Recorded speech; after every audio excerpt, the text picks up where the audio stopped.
4:19 p.m. Meta AI. The automatic camera clicked steadily as Major Robert Cowboy, Stout's F6F Hellcat swept over Peleliu at 8,015 September 12, 1944. His orders were simple. Photograph the northern airfield and return to USS Hornet. Intelligence had assured him the field was abandoned, probably damaged by previous bombing raids.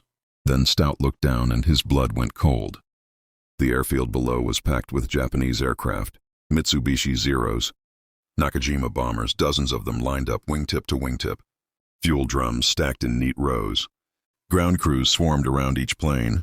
They weren't abandoned. They were preparing for a massive strike. Stout counted quickly, at least 40 aircraft fully armed and fueled. And he knew exactly what they were waiting for. 3 days from now, 28,000 Marines would storm the beaches of Peleliu in one of the largest amphibious assaults of the Pacific War. The invasion fleet was already steaming toward the island. These 40 Japanese aircraft were positioned to massacre them before they reached shore.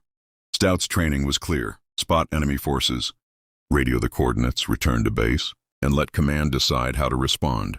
A reconnaissance pilot's job was to observe and report, not engage, especially not alone against an entire airfield bristling with anti-aircraft guns. But Stout also understood military bureaucracy. 4:19 p.m. Meta AI. The automatic camera clicked steadily as Major Robert Cowboy, Stout's F6F Hellcat swept over Peleliu at 8,015 September 12, 1944. His orders were simple. Photograph the northern airfield and return to USS Hornet. Intelligence had assured him the field was abandoned, probably damaged by previous bombing raids. Then Stout looked down and his blood went cold. The airfield below was packed with Japanese aircraft, Mitsubishi Zeros, Nakajima bombers, dozens of them lined up wingtip to wingtip. Fuel drums stacked in neat rows. Ground crews swarmed around each plane. They weren't abandoned. They were preparing for a massive strike. Stout counted quickly, at least 40 aircraft fully armed and fueled. And he knew exactly what they were waiting for.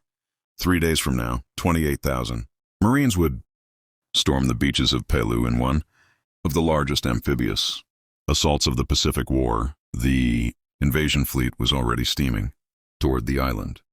These 40 Japanese aircraft were positioned to massacre them before they reached shore. Stout's training was clear. Spot enemy forces, radio the coordinates, return to base, and let command decide how to respond.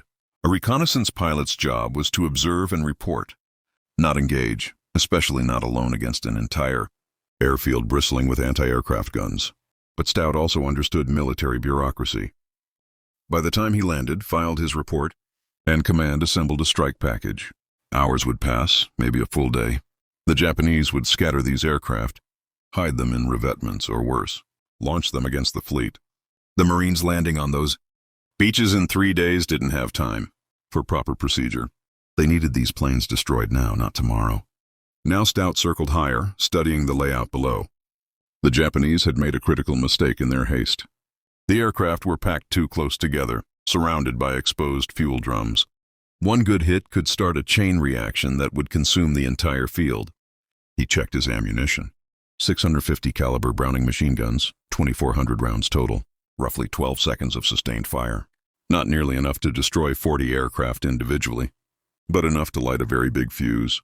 Before we continue, I'd love to know where you're watching from and what you know about the Battle of Peleliu. Drop a comment below and let me know if you'd heard about Cowboy Stout's attack. Robert Stout wasn't a reckless pilot. At 28 years old, he'd already flown 63 combat missions. He'd survived dogfights with Zeros, attacked fortified positions under heavy fire, and landed on carriers in storms that kept other pilots grounded. He knew the difference between courage and suicide. What he was considering now walked that line very carefully. If he attacked, every anti-aircraft gun on Peleliu would target him. He'd be alone with no wingmen to suppress ground fire or cover his escape. His Hellcat could take damage, but one lucky shot to the engine or cockpit would send him into the jungle with no possibility of rescue. If he didn't attack, those 40 aircraft would launch in waves against the invasion fleet. Japanese pilots would strafe the landing craft, bomb the transport ships, and turn the beaches into killing zones. The Marines would die by the hundreds before establishing a beachhead. Stout had seen what happened when Marines landed under air attack. He'd flown close air support at Tarawa, where Japanese planes had wreaked havoc on the first waves. He'd watched helplessly as bombers targeted crowded landing craft that couldn't maneuver or defend themselves. The decision took less than 30 seconds. Stout pushed the throttle forward and rolled the Hellcat into a dive. The altimeter unwound rapidly as he dropped toward the jungle canopy. His plan was simple. Come in fast and low, hit the fuel drums first, and get out before the anti-aircraft gunners could track him. At 2,000 FT, he leveled off and pushed the throttle to the firewall. The Hellcat accelerated to nearly 400 motor-meter, the engine screaming at maximum power. Trees blurred beneath him as he dropped to barely 50 FT above the jungle. The airfield appeared suddenly through a gap in the trees. Japanese ground crews looked up in confusion as the Hellcat roared overhead. Some froze, others dove for cover. None reached their anti-aircraft positions in time. Stout lined up on the northern row of aircraft and squeezed the trigger. All 6 machine guns opened fire simultaneously, their combined roar drowning out the engine. Tracers walked across the tarmac, stitching through the thin aluminum skin of a Zero. The fighter shuddered under the impacts, fuel spraying from ruptured tanks. Stout adjusted his aim slightly and fired into a cluster of fuel drums stacked between 2 bombers. The drums disintegrated under 50 caliber fire, aviation fuel exploding in a massive fireball that engulfed both aircraft. The explosion was bigger than Stout anticipated.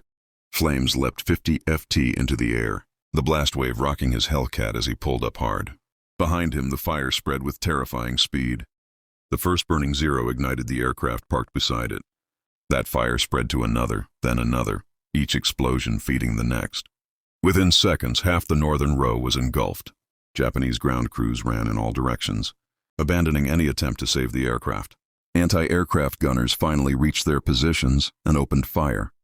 But Stout was already climbing away, weaving to spoil their aim. Tracers arced past his canopy. He felt impacts shudder through the airframe as 20mm rounds punched through his tail section. Warning lights flickered on the instrument panel, but the engine kept running strong. He banked hard right, gaining altitude and circling back around. Below, the devastation exceeded his expectations. Nearly 20 aircraft were burning, the flames spreading across the tarmac in a river of fire. Thick black smoke boiled into the sky, visible for miles. But on the southern end of the field, at least 20 more aircraft sat untouched. Stout checked his ammunition, half gone. Maybe 6 seconds of firing time left. The anti-aircraft gunners were ready now, tracking him as he circled. Coming back for a second pass was asking to be shot down. He rolled inverted and dove anyway. This time the anti-aircraft fire was immediate and intense. Tracers filled the air around him like angry hornets. He jinked left, then right, never holding a straight line long enough for gunners to lead him properly. The Hellcat shuddered under more impacts, metal tearing somewhere in the fuselage. Stout came in from a different angle, targeting the bombers on the southern end of the field. His remaining ammunition hammered into the aircraft, shredding control surfaces and puncturing fuel tanks. He walked his fire across a fuel truck which exploded with enough force to flip a nearby bomber onto its back. The secondary explosion started immediately. Burning fuel from the truck spread to stacked ammunition crates which detonated in a rapid series of blasts. The bomber's own ordnance cooked off, tearing the aircraft apart from within. Within moments, the southern row was burning as fiercely as the northern. Stout's guns fell silent, empty. He'd fired every round. The Hellcat felt sluggish as he pulled up, damaged control surfaces making it fight him. More warning lights. Something was leaking, leaving a thin trail of smoke. But below him, the entire airfield was an inferno. Every aircraft, every fuel drum, every structure was consumed by fire. The smoke column rose thousands of feet, marking the spot like a funeral pea. Stout pointed the damaged Hellcat toward the ocean and nursed it back to USS Hornet. The hydraulics were failing, making the controls heavy and unresponsive. Oil pressure was dropping. He wasn't sure the landing gear would extend, but at least the engine was still running. The flight back felt longer than the attack. Adrenaline faded, replaced by the realization of what he'd just done. He'd directly disobeyed orders. Instead of taking photographs and returning like he was told, he'd single-handedly attacked an entire airfield. Court-martial was a real possibility. So was getting chewed out by every officer between him and the admiral. But the alternative, watching those 40 aircraft massacre the Marines, would have been worse than any punishment the Navy could hand down. The Hornet appeared on the horizon. Stout radioed the tower and reported his situation. Aircraft damaged, uncertain about landing gear, requesting priority landing. The carrier turned into the wind and cleared the deck. His landing gear extended, but only partially. One wheel wouldn't lock. He came in hot and caught the second wire, the damaged Hellcat slamming onto the deck hard enough to buckle metal. Deck crews swarmed the aircraft immediately, shocked at the damage. The tail section was shredded. The fuselage had over a dozen holes. The paint was scorched black from flying through explosions. Stout climbed down from the cockpit and found himself facing a crowd of officers. The air boss wanted to know why he'd returned, with combat damage from a reconnaissance mission. The squadron commander wanted to know why he'd broken radio silence. The intelligence officer wanted to know what the hell had happened over Peleliu. Stout's report was simple. The airfield wasn't abandoned. It was packed with aircraft preparing to attack the invasion fleet. He'd destroyed them. All of them. 40 aircraft gone. 8 minutes start to finish. The officers stared at him. The intelligence officer asked him to repeat the number. 40 aircraft destroyed by one pilot in a single aircraft. That seemed impossible. Reconnaissance photos confirmed it. The next day, the northern airfield at Peleliu was completely destroyed. Not a single aircraft remained operational. Aerial photos showed the burned-out hulks of exactly 40 Japanese planes scattered across a blackened tarmac. Fuel dumps were craters. Structures were rubble. Intelligence officers revised their assessment of Japanese air strength on Peleliu. Instead of facing 40 aircraft on D-Day, the Marines would hit the beaches with complete air superiority. The Japanese air threat had been eliminated by one pilot, who'd refused to follow orders. The Navy awarded Stout the Navy Cross, the second highest decoration for combat valor. The citation praised his extraordinary heroism and aggressive fighting spirit in attacking superior enemy forces alone. His decision to engage had directly saved American lives. But the Battle of Peleliu that followed was brutal regardless. The Marines landed on September 15, 1944, and immediately faced some of the most intense fighting in the Pacific. Japanese forces had fortified the island's coral ridges and caves, turning every position into a deadly stronghold. The battle lasted over 2 months and cost nearly 2,000 American lives. Yet without Stout's attack, the casualties would have been far worse. Those 40 Japanese aircraft would have attacked during the vulnerable first hours of the invasion when Marines were packed in landing craft and transport ships. Air attacks on amphibious assaults were devastating because the troops couldn't take cover or maneuver. Military historians later calculated that Stout's solo attack probably saved between 500 and 1,000 Marine lives in the first day alone. His 8 minutes of combat had accomplished what a full squadron of bombers might have achieved.